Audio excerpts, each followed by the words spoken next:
Okay, next up, another question from one of our students wanted us to review prolonged services coding.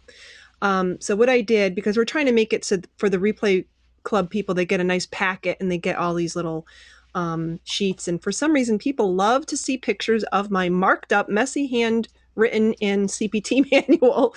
So here we go.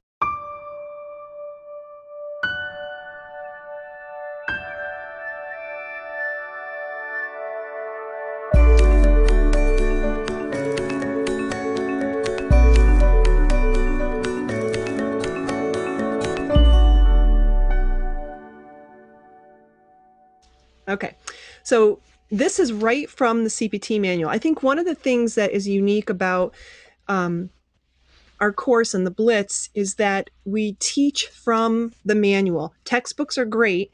They supplement the teaching, but we try and teach from the manuals because that's what you're going to take in on the board exam. That's what you're going to use in day-to-day coding. You're not going to go pull your coding book off the shelf. Very, very unlikely. So the more you can get used to finding the answers in your books, the more proficient coder you'll be. So prolonged services, it says, are used when a physician or other qualified healthcare professional, that I emphasize that because a lot of times people think that only physicians can use this, but that's not true because the guidelines tell us otherwise. So when they provide prolonged services involving direct patient contact that is provided beyond the usual service, and it can be inpatient or outpatient, the direct patient contact is face-to-face, and includes additional non-face-to-face services on the patient's floor or the unit or wherever they're being seen. The service is, and this is key, I have it highlighted in yellow, is reported in addition to the designated E&M services at any level. So it could be a level 3 E&M, a level 5 E&M. It doesn't have to be the highest level E&M. It could really be added on to any of them. And any other services provided the same session as E&M services, okay? So that's the general gist of what prolonged services are. They are add-on codes. Now let me go to the sheet here.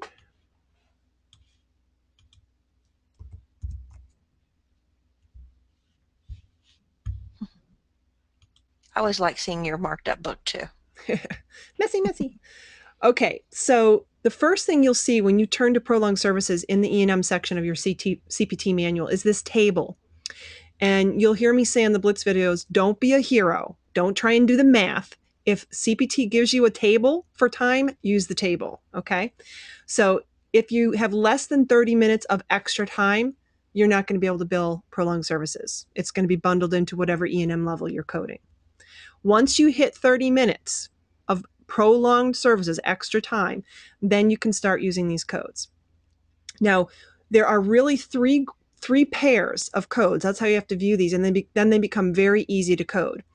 The first pair is the 99354 and 355 pair, and I've bubbled that and labeled it office/outpatient face-to-face, okay? Because it says it right in here, prolonged service in the office or other outpatient setting requiring direct patient contact, okay? The next pair is 99356 and 357. And this one I labeled inpatient face-to-face, okay? And that's what it says, in the inpatient or observation setting requiring unit floor time beyond the usual service. Then there's actually a third pair that a lot of times people miss because this is the non-face-to-face pair. This is 99358 and 359, okay? Now what's the same in all three of these pairs is that the top code says it's for the first hour, and then the indented codes say that they're for each additional 30 minutes. So it's the same pattern. So therefore, you can plug in the math on the table here. So if you did, let's say, 90 minutes, okay? If you wanted to try and be a hero, you could say, okay, 60 plus 30, okay. But if you start getting like odd numbers like 87 minutes or 100 minutes, how are you going to figure that out. So just use the table. So if it's 100 minutes, we're going to use the 75 to 104 minute range. And we can see it's 1 unit of the first code and 1 unit of the indented code. So if it's O, outpatient, it's going to be 354 times 1 and 355 times 1. If it's hospital or inpatient, it's going to be 336 times 1 and 356 times 1 and 357 times 1. So all I did was write in the number for the other two pairs, because in this table it only used office outpatient as the example, but the math works out the same for all three of them. Okay. And if it was the non face-to-face, it would be the 358 times 1 and the 359 times 1. Once, if it's 105 minutes or more, then we're going to have two units for the 355, and so on and so forth. So that's how you do the math. But you'll notice that all of the codes have the plus symbol, not just the second indented one, but the first one is also an add-on code, because per the guidelines that we just read, it has to be added on to a regular E&M service. Okay, so hopefully that clears that up a little bit. Get more CPC exam tips, coding certification training, and CEU credits. Go to www.codingcertification.org.